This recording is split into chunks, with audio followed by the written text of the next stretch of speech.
Allez, j'aimerais partager avec vous une réflexion. C'était la mienne pendant cette semaine. Euh, j'ai été interpellé à un moment en me disant, c'est vrai que des fois, on peut voir les choses d'une certaine manière, mais en fait, ce n'est pas tout à fait ça. Ça vous est déjà arrivé. Hein, on voit, il y a des éléments qui sont là devant nous, donc par rapport à ce qu'on voit, on va faire une conclusion, on va réfléchir, on va décider. Des fois même, bon, nous la fin de décider à l'avance, mais... Et en fonction de tout ça, finalement, eh bien, de la qualité de notre vue, nous allons pouvoir avancer, grandir, décider, nous orienter. Et c'est pour cela que je me suis arrêté ce matin dans notre partage avec cette thématique, mets tes lunettes. Un jour, quelqu'un m'a dit, ah, c'est le signe de la quarantaine. Bon, je ne sais pas s'il a fait exprès, mais j'ai gagné 40 ans vraiment, puisqu'on va mettre mon lunette. C'est le signe de la quarantaine. Notre vision, souvent, elle est faussée. Et on a besoin de la rétablir. On a besoin de voir juste et voir clair pour que nous puissions être dans la vérité. Voyez-vous, quand c'est trop fort, nous change. Parce que vous êtes tellement beau et belle que je suis ébloui. On voit, moi j'aime bien la moto, donc pour ceux qui sont un peu motards, on voit l'évolution des lunettes de moto. Au départ, c'était à croire que c'était comme des petites lunettes de piscine. Puis avec le temps, ça a évolué. Donc pour faire de la moto, on a besoin de se protéger les yeux. Pour regarder l'éclipse du soleil, il vaut mieux se protéger les yeux. Moi, je me souviens, mon père était en train de faire des travaux et il était en train de faire de la soudure. J'étais petit. C'est trop beau cette lumière-là. Quand il est en train de, avec son petit bâton là, bzz, bzz. Et moi j'arrive, je regarde, je dis waouh, c'est joli. Et là tout de suite, non, regarde pas. Mais pourquoi? Parce que si tu ne mets pas les lunettes appropriées, si tu n'adaptes pas ton outil par rapport à ta vue, cette lumière-là qui paraît si belle, elle va te faire très mal. Pour aller sous l'eau, pour admirer la beauté de ce que Dieu a créé sous l'eau, il vaut mieux être équipé, protéger ses yeux, puis on n'arrête pas le progrès. Maintenant, on a même des masques qui sont adaptés à notre vue. C'est fou, hein? Tu portes des lunettes, c'est pas grave. On va te faire un masque lunettes pour voir plus loin. Moi, quand je regardais le ciel, je me dis, c'est le vide. En fait, c'est un vide pas si vide que ça, hein? Parce qu'il y a de la place pour tellement de choses, mais on ne peut pas le voir. Et quand on prend l'outil approprié, quand on prend le télescope, ou quand j'étais plus petit, je me souviens, mon père avait une paire de jumelles, chaque fois je la prenais, quand on allait dans la forêt, je regardais les oiseaux au loin, et je me rends compte qu'avec ma propre vue, je ne pouvais pas avoir accès à toutes ces informations. Et quand on prend l'outil adapté, quand je mets les lunettes, ça change. Pour ceux qui ont lutté bon nombre de temps, parce qu'ils ne voulaient pas mettre justement cette paire de lunettes, parce qu'il paraît que ça fait trop vieux. Et le jour où ils se rendent compte qu'ils n'ont plus le choix, moi je me souviens, je suis arrivé à la maison, premier jour je mets mes lunettes, je regarde les actualités, j'avais tellement l'habitude de voir le logo de la chaîne que je regardais, ce logo-là, j'avais l'habitude de voir ce logo-là. Et là j'arrive devant la télévision, je mets mes lunettes, oh! Je me rends compte qu'en fait, le logo, à la base, il n'est pas pixelisé. Pixelisé, c'est quand on a un paquet de titrés dedans, un tas de petits points. En fait, le logo, il était hyper clair. C'est mon yeux qui est pixelisé. Alors, on comprend que les lunettes, qu'on va être sur cette illustration, on comprend que les lunettes protègent et les lunettes améliorent la vue, ce qui nous permet d'avoir une vision plus juste et plus précise des choses. On a même parfois besoin d'une aide de Dieu parce que la vue humaine, des fois, n'est pas suffisante. Et moi, ça me fait penser à ce frère Un jour, je partage avec lui et il me dit, Michael, tu sais, je ne sais pas lire. Ou alors, quand je vais prendre un magazine pour lire une phrase, je mets 10 minutes.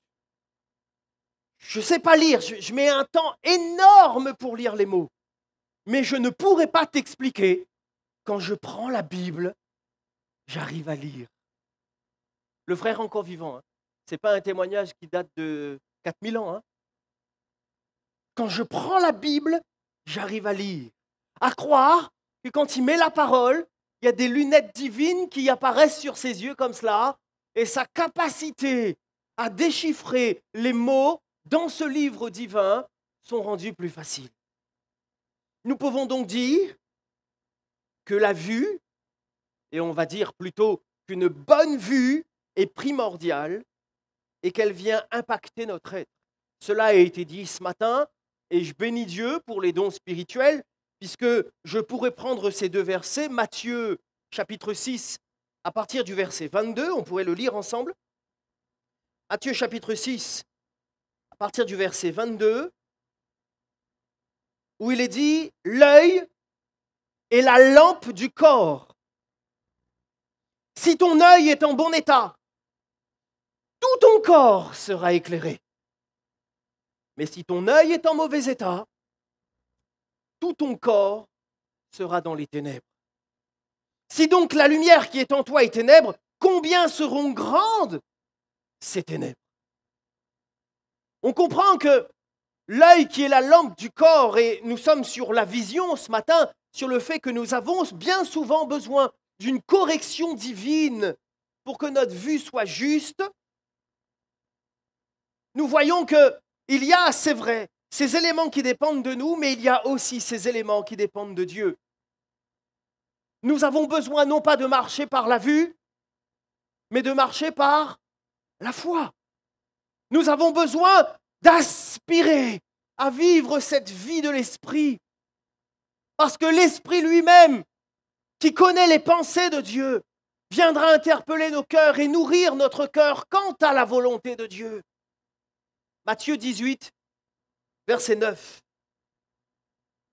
Si ton œil est pour toi une occasion de chute, arrache-le, jette-le au loin. Mieux vaut pour toi entrer dans la vie n'ayant qu'un œil que d'avoir deux yeux et d'être jeté dans le feu de la géhenne. On comprend l'importance de notre vision, de comment on voit les choses, comment on les interprète, comment on les comprend, de ce qu'on laisse ou pas rentrer dans notre cœur. Alors je dirais que pour cela, eh bien, il nous faut mettre les bonnes lunettes. Il nous faut mettre les bonnes lunettes. Moi, quand j'étais plus jeune, il y avait la grand-mère, il y avait le tonton et la tati. Moi, j'aimais bien prendre leurs lunettes, ça faisait style. On jouait au grand. Mais le problème, c'est que je ne sais pas si on pouvait encore appeler ça des lunettes, parce que créole, il appelle ça fond de bouteille. Alors, quand on met ça sur Dieu là, on mettait les lunettes, mais on fermait les yeux. C'était juste pour avoir l'accessoire, mais certainement pas la vue. On se rend compte que l'objectif pour nous en tant que chrétiens, eh bien, ce n'est pas de jouer un rôle.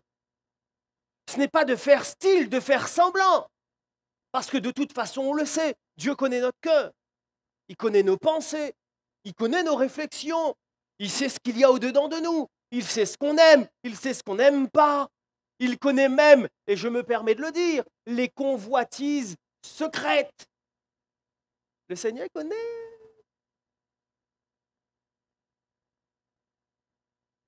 Si nous, on ne veut pas voir, lui, il voit tout. D'ailleurs, vous connaissez cette expression. Le Seigneur voit dans la nuit noire, sur un caillou noir, un fourmi noir. Déjà, dans la nuit, allez où un fourmi rouge. Dieu voit tout. Lui, il n'a pas besoin de lunettes, il n'a pas besoin d'être éclairé, il n'a pas besoin de correction. Mais nous, oui. On a besoin d'être éclairés, dans notre manière de voir les choses, dans notre manière de comprendre les choses. Alors nous pourrions faire cette lecture ensemble. Il y a un élément qui m'a interpellé dans le livre de la Genèse au chapitre 3. Je ne sais pas si vous vous êtes déjà arrêté sur ce détail. Mais il est vrai que face à cette réflexion, je me suis arrêté sur ce texte. Et là, si les yeux de certains se sont ouverts, ben mes yeux à moi aussi. Littéralement, pouf! Genèse chapitre 3, verset 7. Qu'est-ce que l'on voit ici? Alors que nous sommes dans cette période où le Seigneur a créé le ciel, la terre, la mer, tout ce qui s'y trouve, ce que Dieu a fait est bon, il dira même pour l'homme et la femme, c'est très bon. On voit que Dieu a fait tout ce qu'il faut, encore une fois. On voit que l'homme et la femme ont cette responsabilité de vivre dans ce que Dieu a créé, comme Dieu le souhaite, et puis il y aura cette tentation, et puis il y aura cette désobéissance. Et là, qu'est-ce qu'on peut lire? Les yeux de l'un et de l'autre s'ouvrirent. Ils connurent qu'ils étaient nus, et ayant cousu des feuilles de figuier, ils s'en firent des ceintures. Verset 8. Alors, ils entendirent la voix de l'Éternel Dieu qui parcourait le jardin vers le soir, et l'homme et sa femme se cachèrent loin de la face de l'Éternel Dieu au milieu des arbres du jardin. Mais l'Éternel Dieu appela l'homme et lui dit, « Où es-tu » Il répondit, « J'ai entendu ta voix dans le jardin. J'ai eu peur parce que je suis nu et je me suis caché. » Adam, après le péché, après la désobéissance, va réaliser qu'il est nu, ou plutôt dirais-je, que sa vision sur son état, sa vision sur sa nudité change. Avant, ce n'était pas un problème. Il n'y avait pas dans le cœur de l'homme le péché, il n'y avait pas ces pensées qui sont à l'opposé de ce que Dieu veut. Avant la désobéissance, le fait qu'il ne soit pas vêtu n'était pas un problème. Et on voit que ce n'était pas un problème pour Dieu non plus. Parce que chacun avait un regard sain. Chacun avait une attitude saine. Chacun avait une compréhension de la chose qui n'allait pas au-delà de la sainteté, de ce que Dieu a établi. Donc avant la désobéissance, ce n'était pas un problème. Et maintenant que le péché est consommé, Dieu appelle. Est-ce la première fois que Dieu appelle? Adam et Ève ne sont pas surpris par le fait que Dieu appelle. Le problème n'est donc pas que Dieu appelle. Le problème n'est pas que Dieu soit présent. C'est lui qui a créé le jardin. On le sait, il y avait cette interaction entre les deux, ce partage. Quelle grâce! La présence même de Dieu à côté d'eux, au milieu du jardin, le Seigneur qui arrive. On peut le mettre un petit peu à la sauce contemporaine. Alors mon frère! Et là, le péché dans le cœur, la voix de Dieu devient un problème. Ou plutôt dirais-je, le fait que Dieu les voit, ça devient un problème. Le péché a changé leur vision. Leurs yeux s'ouvrirent. Est-ce que c'était fermé avant? On comprend cette expression. C'est que maintenant, il y a une compréhension des choses qui est différente. Maintenant, il y a une vision des choses qui est différente. La vision que Dieu leur a donnée, cette manière de voir, cette manière de considérer les choses telles que Dieu le voulait pour eux, le péché l'a changé. On voit comment, au travers du péché, l'homme est capable de changer, de transformer, de modifier la beauté de l'œuvre de Dieu pour en faire une honte. Qui est venu dire à Adam, c'est pas bien? C'est pas Dieu, hein? Le Seigneur l'appelle. Et j'aimerais le rappeler, quand le Seigneur appelle comme cela, c'est pas qu'il ne savait pas où était Adam. Quand Dieu vient comme cela dans le jardin, il ne vient pas par hasard. L'omniscience de Dieu fait qu'il sait ce qui s'est passé. Et voilà que quand Dieu appelle, et voilà qu'Adam et Ève vont recevoir cela, vont considérer leur état, leur vision a changé. Ce que Dieu a créé a été transformé. Et de ce qui a été fait en toute beauté, voilà que maintenant c'est recouvert de honte. La façon dont il va vivre le regard de Dieu sur sa vie va changer. Et j'aimerais peut-être encourager quelqu'un aujourd'hui. Si la vision d'Adam sur sa vie, quand on regarde Dieu sur lui, a changé, eh bien malgré tout, le Seigneur ne l'a pas abandonné.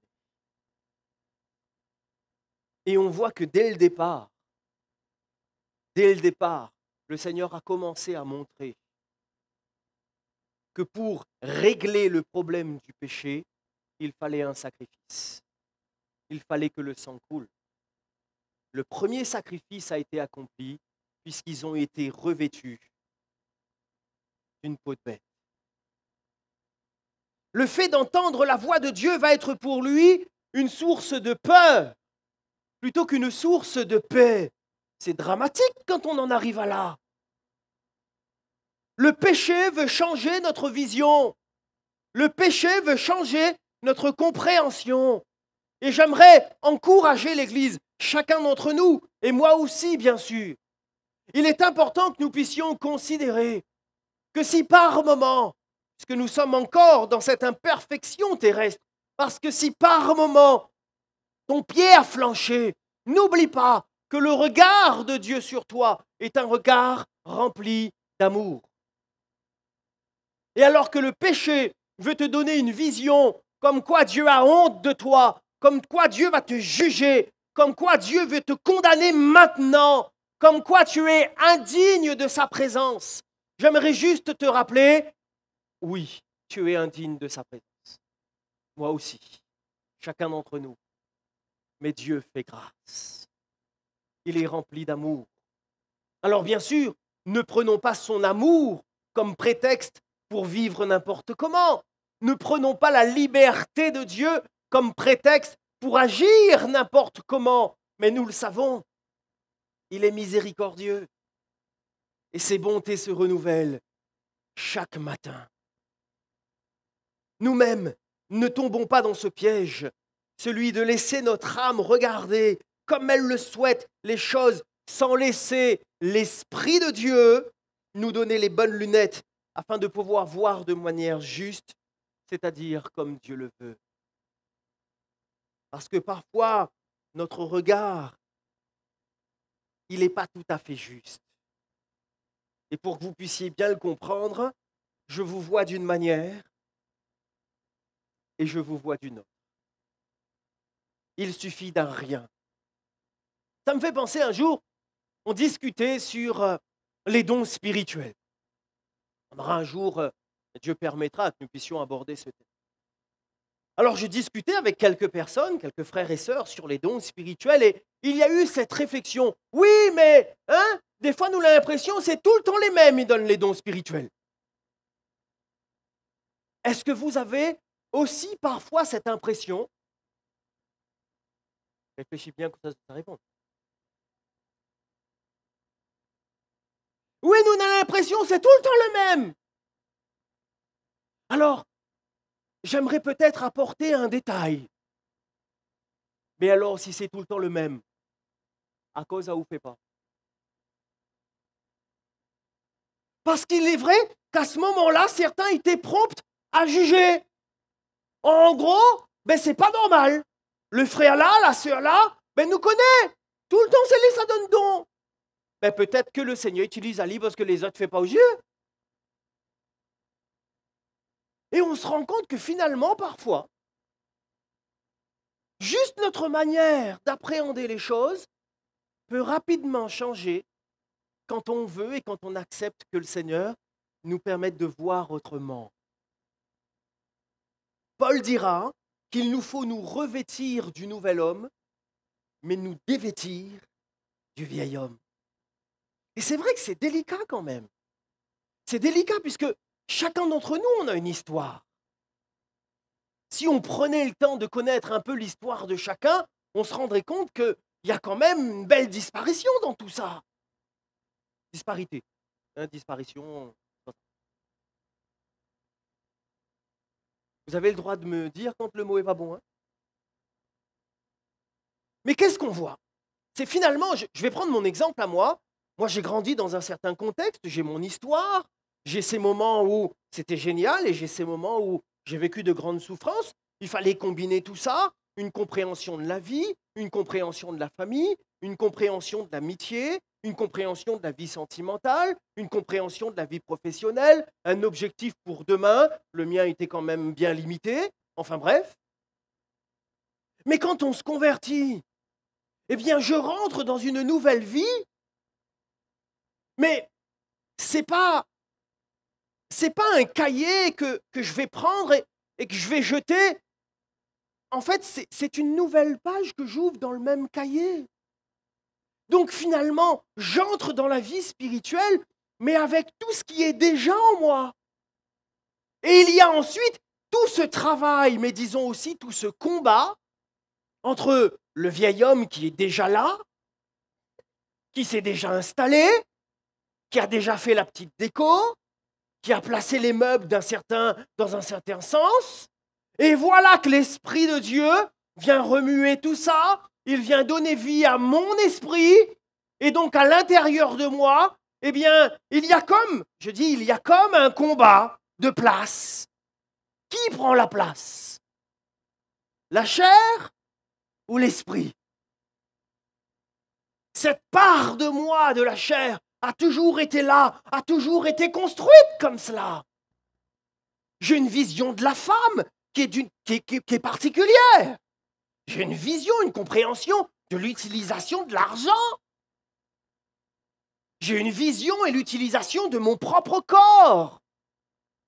Et maintenant, il faut remettre la balance à plat. Et effectivement, comme cela a été dit, si je n'aspire pas à vivre les choses de l'esprit et que l'Esprit de Dieu ne m'anime pas, quelles lunettes j'aurai? Les lunettes de la chair. Mais j'ai besoin que ce soit l'Esprit qui ouvre mes yeux, qui illumine mon être, pour que je comprenne que tout ce que j'ai vécu dans le passé, certaines choses sont bonnes, mais d'autres sont horribles. Et j'ai besoin de laisser la place à Dieu pour qu'il me travaille, pour qu'il me modèle, pour qu'il me perfectionne. Regardez le peuple d'Israël. À la sortie d'Égypte, moi j'ai toujours été impressionné par cette réaction-là. Vous la retenez avec moi? Lorsqu'ils sont dans ce sortir d'Égypte-là, à chaque fois qu'ils ont été confrontés, qu'il y a une barrière, il y a un problème, vous avez noté quelle a été leur attitude? Leur regard se porte constamment vers la seule chose qu'ils connaissent, l'Égypte. Jusqu'à même aller dire, mais on était si bien en Égypte. Il y avait de la viande, on était bien. En fait, si on décrypte un petit peu ce qu'ils sont en train de dire, les gars, ils étaient à l'hôtel. 5 étoiles. Ils réveillent, petit déjeuner à volonté, buffet, piscine, jacuzzi, hammam. Je ne sais pas qu'est-ce que tu aimes encore à l'hôtel là. Hein, tu peux te faire le film là, tu rajoutes tout ça. Langoustes, homards, hein? Et là, ils sont en train de s'adresser à Moïse, de murmurer contre Moïse, de vouloir lapider même Moïse, en disant, mais qu'est-ce que tu as fait pour nous ramener là? On était si bien en Égypte. Leur vision ici, les lunettes qu'ils ont décidé de mettre, c'est qu'en Égypte, on était bien. Mais si on fait un petit recul, hein, on va regarder un petit peu en arrière, on rembobine la cassette, qu'est-ce que Dieu dit à Moïse? J'ai entendu le cri de mon peuple. J'ai entendu son cri de souffrance. J'ai entendu son désir de liberté. J'ai entendu son cri qui monte jusqu'à moi. Et puisque c'est mon peuple, je vais le délivrer. Alors il demande à Dieu de sortir d'Égypte et il reproche à Moïse de les faire sortir d'Égypte. Comment il fait? Sa vision des choses le pousse à croire que c'était mieux en Égypte. Et cette vision-là va venir impacter son caractère et sa manière d'être. Ils vont murmurer. En fait, ils vont constamment, dans leur vision, ils vont constamment voir l'Égypte, mais ils ne veulent pas voir devant. Ils oublient qu'il faut regarder vers la promesse et non pas vers le passé. Alors effectivement, il y a ces différentes expressions qui nous disent on sait ce qu'on perd, on ne sait pas ce qu'on gagne. Ces expressions qui disent ben oui, mais quand on a nos repères, même si on souffre, mais au moins on a nos repères, on sait où aller, on sait quoi faire. Parfois on prend l'habitude de la souffrance et puis on sait comment la gérer. Mais le Seigneur, il veut nous amener dans autre chose. Le Seigneur n'a pas prévu de nous laisser croupir là en Égypte. Et il amène chaque chrétien à avoir cette lunette qui va corriger sa vue pour qu'il marche non pas par la vue, mais par la foi. Ça me fait penser à ce texte de Matthieu. Matthieu 18, 15 dit ceci. Si ton frère a péché, va et reprends-le entre toi et lui seul. S'il t'écoute, tu as gagné ton frère. Ce verset, il est magnifique. Pourquoi ce verset est beau? Déjà, c'est vrai, on peut dire, parce qu'on voit que l'objectif de Dieu, ce n'est pas de condamner, mais c'est de gagner. C'est l'objectif. Et on peut parler ici d'une procédure face à un frère ou une sœur qui a péché. Et si je peux faire une petite parenthèse par rapport à ce verset, si tu vois que ton frère a péché, allez pas dire un autre. Va le voir lui. Va la voir elle. Dis, tu sais ce que tu as fait, c'est pas bien. Par rapport à la foi, par rapport à la Bible, par rapport à Dieu, ce que tu as fait, c'est pas bien. S'il se repent, qu'est-ce qui se passe? Tu as gagné ton frère. C'est pas magnifique ça? Le Seigneur change notre vision sur les méfaits des autres. Parce que ce monde et le péché nous poussent à critiquer, à juger et à condamner. Et Dieu, lui, qu'est-ce qu'il fait? Il nous pousse à aimer, encourager, enseigner, sauver. Alléluia! On voit un peu comment, quand l'esprit et quand la parole travaillent nos cœurs, notre vision des choses change. Donc, notre attitude change, notre caractère change, ma relation à l'autre change. Ah, que Dieu soit béni.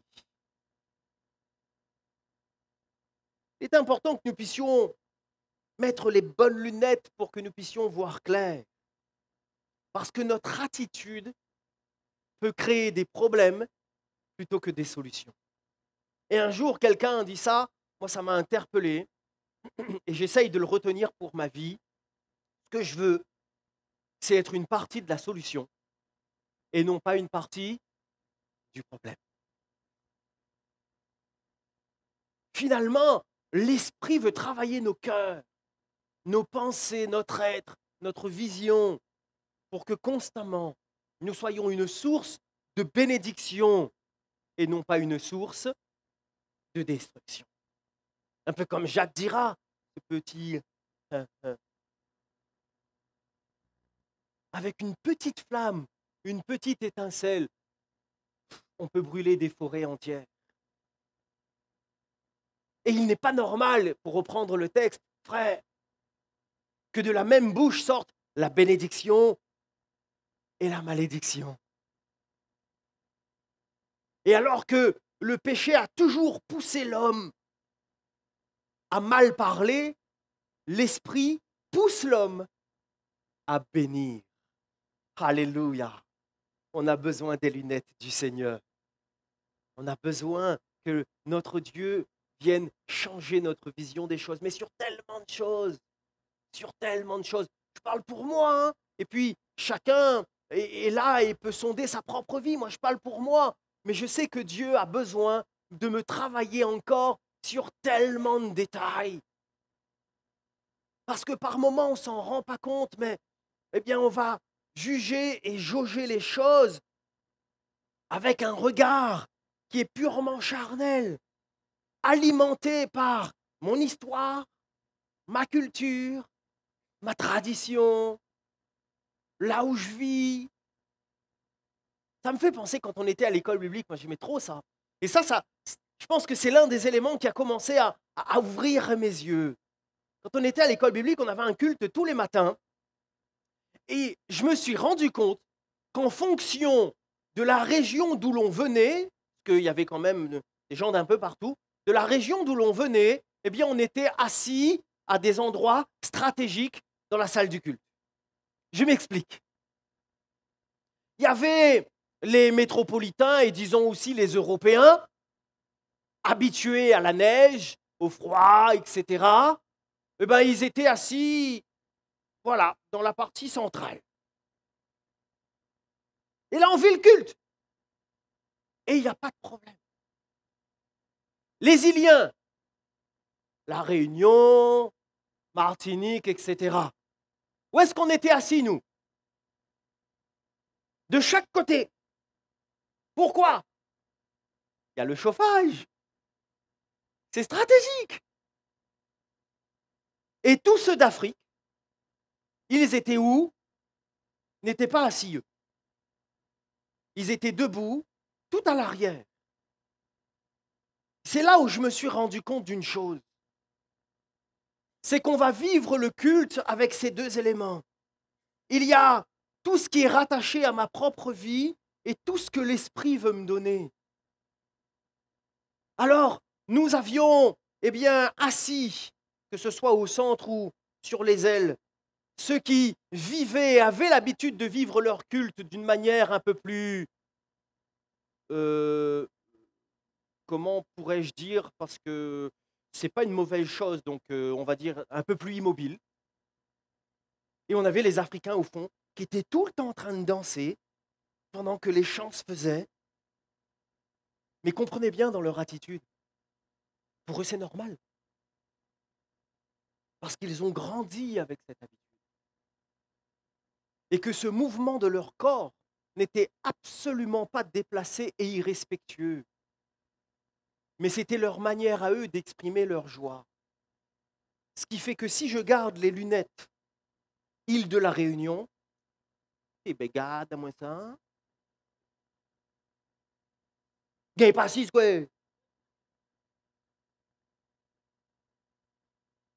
Et si je mets les lunettes que le Seigneur a bien voulu m'octroyer à ce moment-là, en ne regardant pas ce qui est visuellement atteignable avec ces organes-là, mais comme j'avais appris à connaître ces gens, j'ai appris à connaître leur cœur et leur état d'esprit.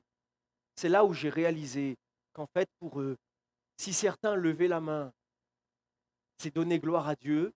Pour eux, être debout et bouger un peu, c'était donner gloire à Dieu.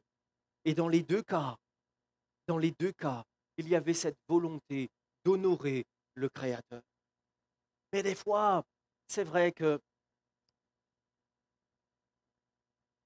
comment pourrais-je le dire? Avez-vous remarqué, puisque je suis dans ce cas-là, que en fonction de nos yeux, des fois, il faut changer de lunette. Non pas que le lunette est cassé, la mienne m'a fait une assise dessus 4 fois. Mais les verres sont plus adaptés. La vue a changé. On a besoin de laisser Dieu performer notre vue au fur et à mesure de notre vie. Il faut le laisser nous travailler. Alors, ce qu'on voit ici, c'est que bien évidemment, par rapport à ça, il faut demander au Seigneur. Il faut demander à Dieu les bonnes lunettes, demander au Seigneur de nous donner ces lunettes divines pour qu'on puisse voir ce qu'il faut voir. Et là, ça me fait penser à un texte. On pourrait le lire ensemble, 2 Rois, chapitre 6, verset 17. Alors, il se passe un truc, le temps que vous trouvez la référence, 2 Rois, chapitre 6, verset 17. Qu'est-ce qui se passe concrètement? C'est qu'il y a une armée en face qui veut attaquer, l'armée d'Israël, mais il y a un problème.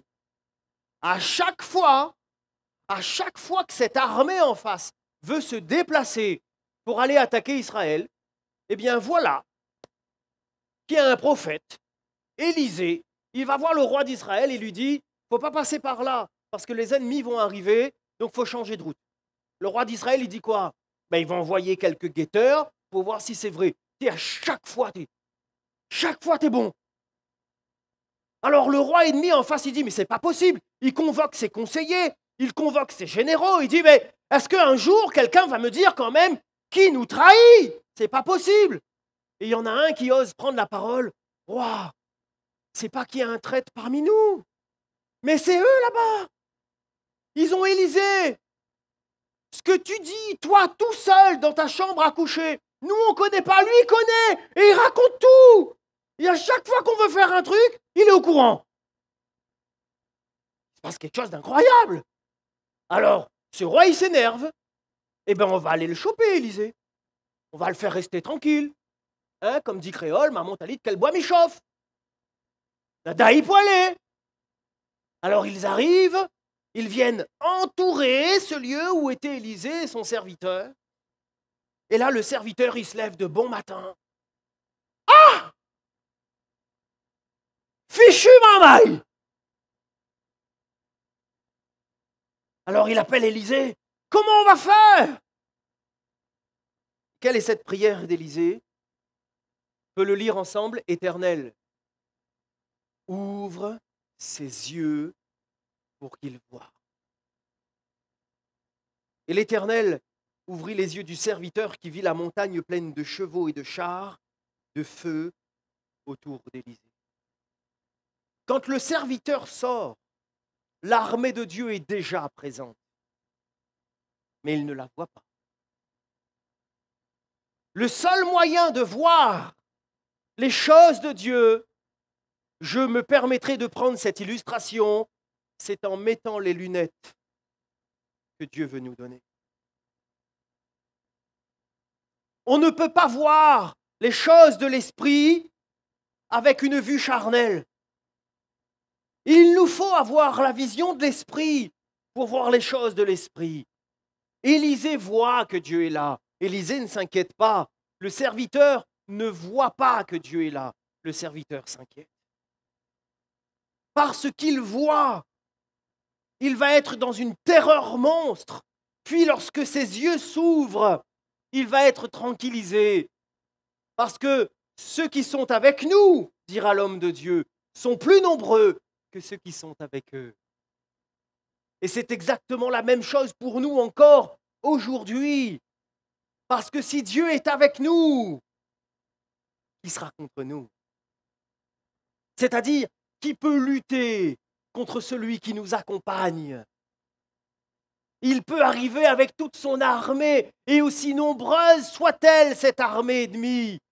Dieu est maître des temps et des circonstances.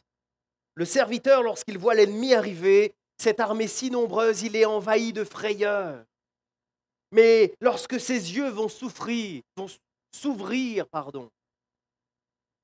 il va être rempli de paix et de calme.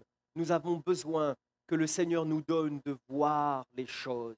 Et quand nos cœurs s'affolent, quand l'angoisse veut prendre place, Seigneur, ouvre mes yeux que je puisse voir la réalité de ta grâce pour moi.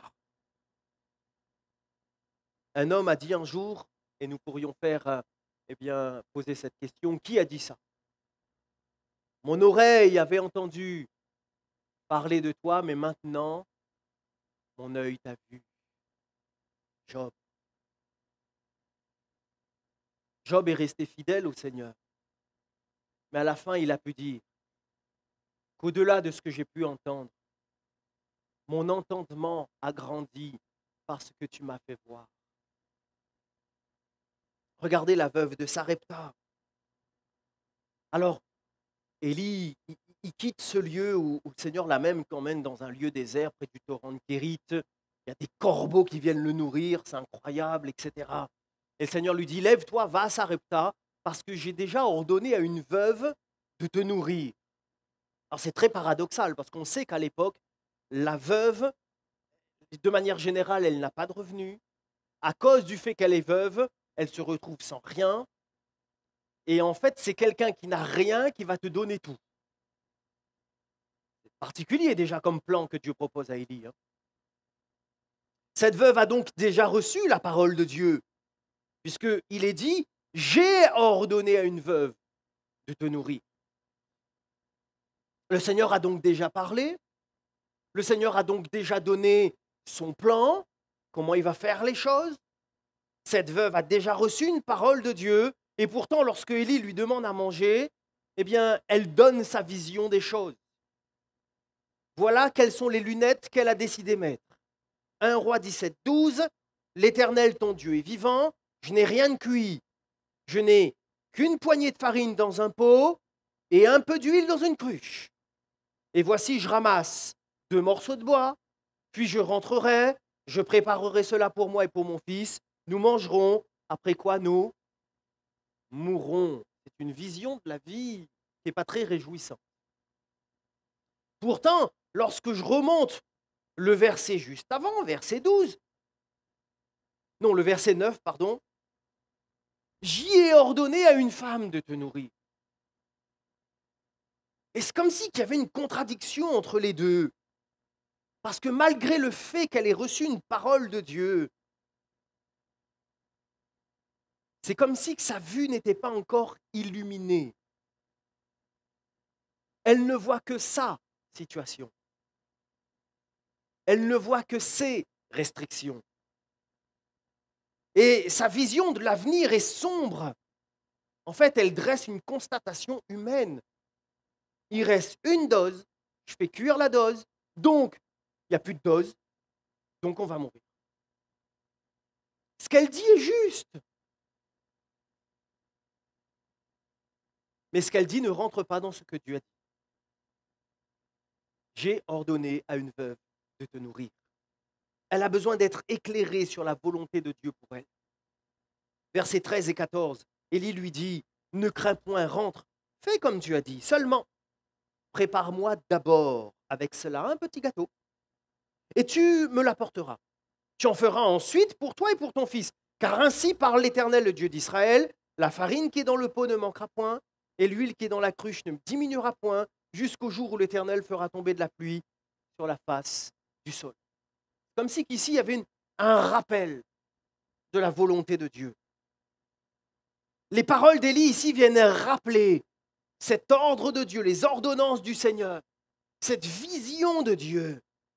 Et voyez-vous, je pense que l'on peut recevoir une parole de Dieu, mais pressé par la situation dans laquelle on se trouve, on a du mal à la concevoir, cette parole de Dieu en nous. Alors nous construisons nos pensées, nous construisons nos réflexions sur ce que nous voyons, qui bien sûr nous mène tout droit dans le fossé. Nous avons besoin de recevoir de Dieu, et je dirais même de recevoir des rappels de Dieu, lui qui parle tantôt d'une manière et tantôt d'une autre, pour pouvoir entrer pleinement dans son œuvre. Et quoi, c'est vrai, on reçoit une parole de Dieu, et on mélange cette parole-là avec toutes nos paroles à nous. J'explique Paul Galimatia. Ce qu'on voit, c'est que quand elle a obéi, elle a été bénie. Mais pas avant.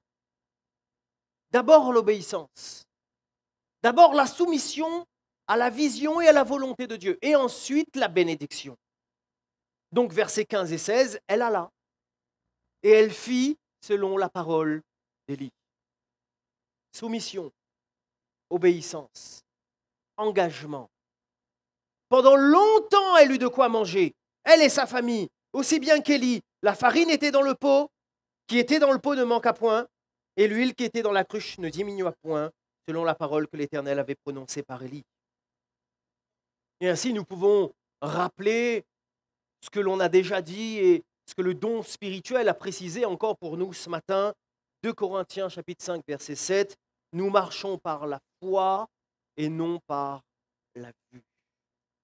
La version Semeur dira, car nous vivons guidés par la foi et non par la vue. Et cette version, la Bible des peuples dira, c'est vivre avec la foi et non pas la vision. On pourrait dire la même chose quelque part de Saul de Tarse. Lorsque Ananias arrive et prie pour lui, il dira, Saul mon frère, le Seigneur m'a envoyé et je prie pour toi. Il m'a envoyé pour que tu recouvres la vue et que tu sois rempli du Saint-Esprit. Paul a un problème de vision, littéralement ici, mais avant, il avait un problème de vision. Il persécutait l'Église. Qu'est-ce qu'on voit? Après que les écailles tombent de ses yeux, il retrouve la vue, il se leva et fut baptisé. Mais quelle différence entre la personne qui emprunte le chemin de Damas avec ses lettres officielles, prêt à arrêter tout chrétien, et après que les écailles tombent de ses yeux, il est celui qui va propulser les chrétiens dans cette progression de la foi. D'un côté, persécuteur de l'Église, de l'autre côté, défenseur de l'Église. D'un côté, persécuteur de la foi, et de l'autre côté, défenseur et proclamateur de la foi. C'est impressionnant. Pourtant, les lettres avec lui n'ont pas changé. Sa nationalité terrestre n'a pas changé. Son histoire n'a pas changé. Mais sa théologie a changé. Sa vision sur l'Église a changé. Sa vision sur la foi a changé. Et à ça, on peut dire Alléluia. Donc les écailles tombent de ses yeux, littéralement, c'est comme des croûtes qui tombent de ses yeux. Et ce sont ces croûtes qui tombent, qui maintenant marquent l'écriture d'un nouveau chapitre. C'est la fin du chapitre Saul de Tarse et c'est le début du chapitre Apôtre Paul. Que Dieu soit béni. Alors je termine, le temps passe vite. Mais c'est pour ça qu'il est important pour nous, au-delà du fait de demander à Dieu les bonnes lunettes, il est important pour nous de les garder. Avez-vous remarqué que certains doivent porter des lunettes, mais ne les portent pas? Alors je regarde parce qu'on est un peu... Moi,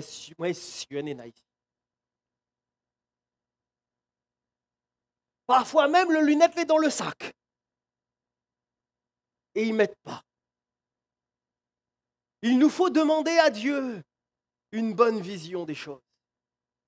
Mais il nous faut garder les lunettes. Et c'est peut-être le problème de cette église de Laodicée, dans le livre de l'Apocalypse, dans ces lettres qui ont été envoyées à ces 7 églises de l'Asie mineure. Nous voyons qu'au chapitre 3, et à partir du verset 14, le Seigneur va s'adresser à cette église en disant « Je connais tes œuvres ». Et le Seigneur va dresser un constat.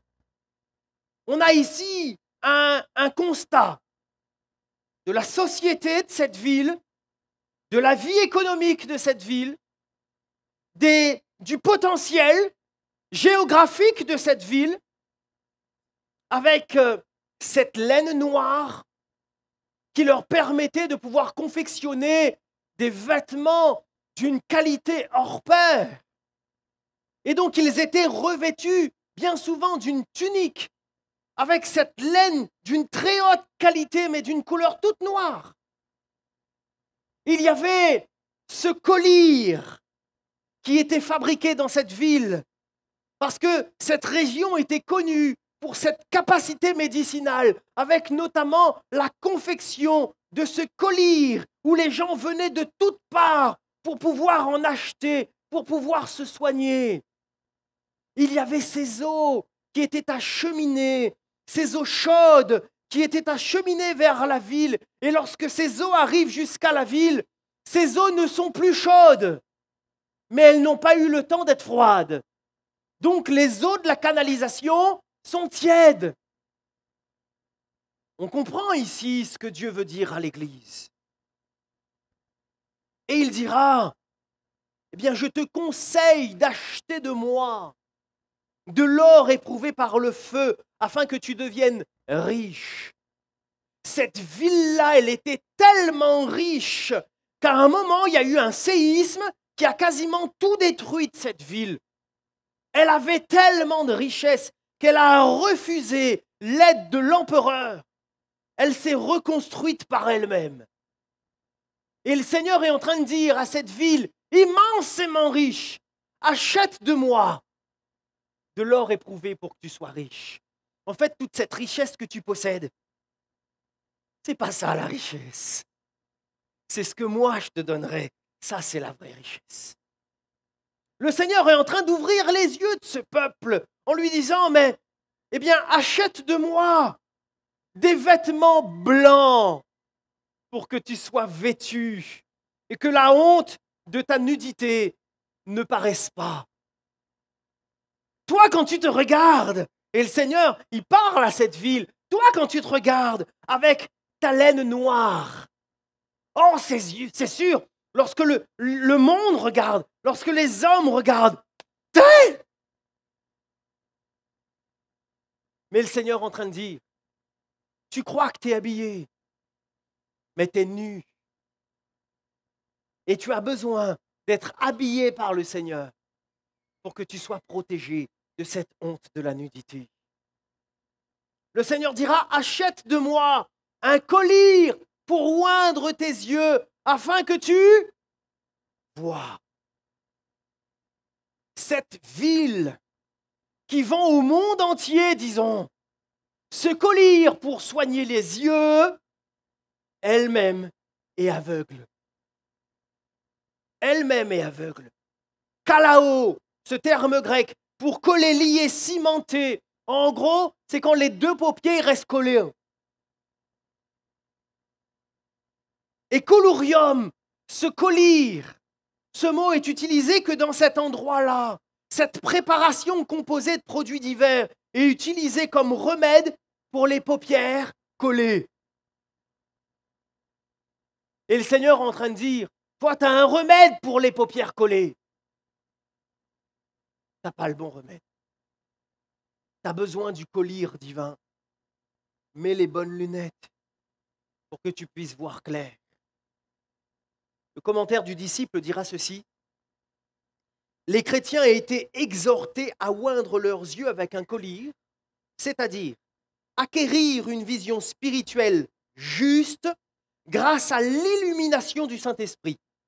Ce conseil s'avérait particulièrement approprié puisque la Odyssée était célèbre comme centre bancaire, comme centre textile et médical. Et donc cette ville était particulièrement connue pour ses colliers. Cette ville est connue entre autres pour ses compétences. Les gens viennent de loin. Mais je conclurai finalement avec cette notion. Le Seigneur pousse l'Église à ne pas prendre comme seul repère ce qu'elle possède avec cette possession matérielle d'ici-bas, mais à prendre surtout comme repère ce qu'elle possède, c'est-à-dire ce que Dieu lui a donné. Le Seigneur pousse cette Église à considérer sa vision des choses et à ne pas avoir une vue qui a été illuminée par les biens terrestres, par la vision de ce monde, par ce qui vient de la chair, Mais achète de moi du collyre, dira le Seigneur, pour que tu puisses voir. Et alors que le Seigneur est en train de dire tout ça à l'Église, il y a cette notion aussi qui est là finalement, qui à mon sens est comme dans cette projection même de la vision qu'a le chrétien. Il dira, puisses-tu être froid ou bouillant? Mais puisque tu es tiède, vous connaissez la suite du texte? C'est une parole particulière que le Seigneur donne ici, hein? Puisque tu es tiède, je te vomirai de ma bouche. Je conclurai par ce terme. Celui qui est froid, il a fait son choix. Il ne veut pas de Dieu et Dieu ne l'oblige pas. Celui qui est bouillant, il est engagé. Vous avez vu l'eau quand elle bout dans la casserole, dans la marmite? Il ne reste pas en place, hein? Toutes ces petites bulles-là. On voit que ça s'agite, on voit que ça bouge. On peut pas, quand on est bouillant, on ne peut pas rester en place. Quand on est bouillant, on ne peut pas rester inerte. Et le Seigneur interpelle l'église de Laodicée en disant, ben, celui qui est froid, ben, il est froid. Allez, disons congelé, bouge plus. Celui qui est chaud, il est prêt pour le combat. Mais le Seigneur dit à l'église de Laodicée, mais là j'ai un problème. T'es pas froid et t'es pas bouillant. T'es tiède. Pour vous faire comprendre l'effet que ça fait, pour celui ou celle à qui c'est déjà arrivé, t'as soif, tu viens dans la cuisine, tu veux te servir un verre d'eau, sauf que la personne d'avant avait ouvert l'eau chaude et elle a oublié de dire. Tu remplis ton verre et là, tellement assoiffé, clap, quel effet ça fait?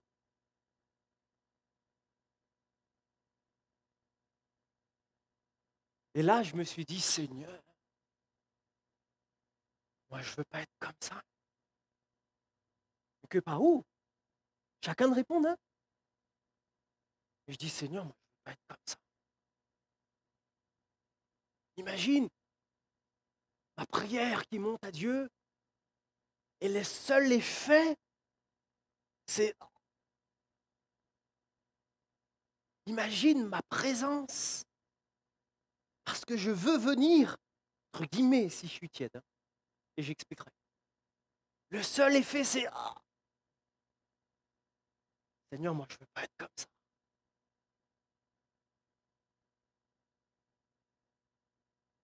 Celui qui est bouillant, il est forcément un instrument entre les mains de Dieu. Un peu à l'image de, tu as deux couteaux devant toi, tu as besoin de couper ton oignon, prends plutôt un tomate. Pour ça, tu as fait une coupe tomate. Tu as ta tomate à couper, tu prends le premier couteau, il ne coupe pas, il crase. Tu déposes et tu prends l'autre. Et là, ça coupe. Et finalement, tu iras au bout de ton découpage avec ce couteau-là, parce qu'il a été utile. Je pense qu'il est important pour chacun d'entre nous, et moi le premier, de dire que nous ne devons pas être tièdes.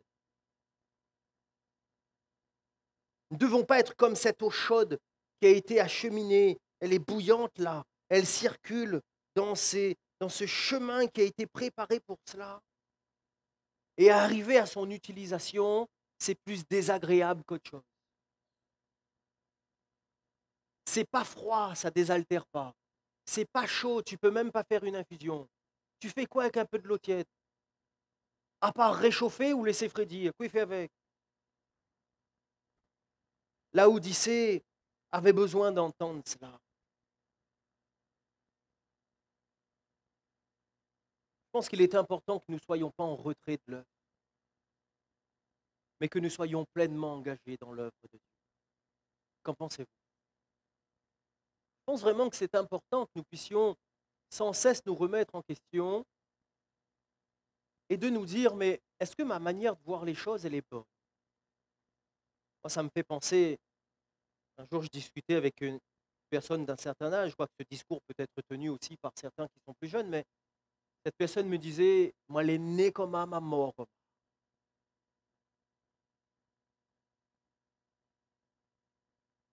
Sans jugement, mais je me permettrai de le dire, mais quelle tristesse! Quelle tristesse! Je suis né illettré, j'ai appris à lire. Je suis né, je ne savais pas me servir de ces deux machins-là. Et maintenant, elles me sont bien utiles. Je suis né, je ne savais pas marcher. Je n'avais pas d'équilibre. Je ne savais pas parler.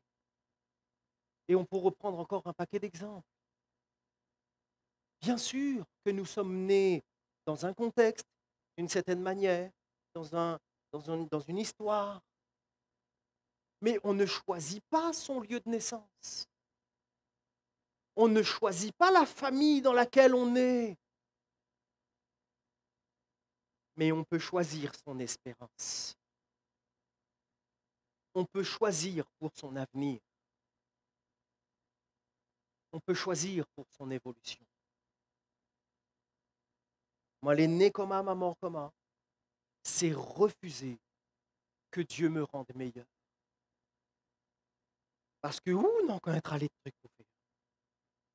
Seigneur, mais aide-moi.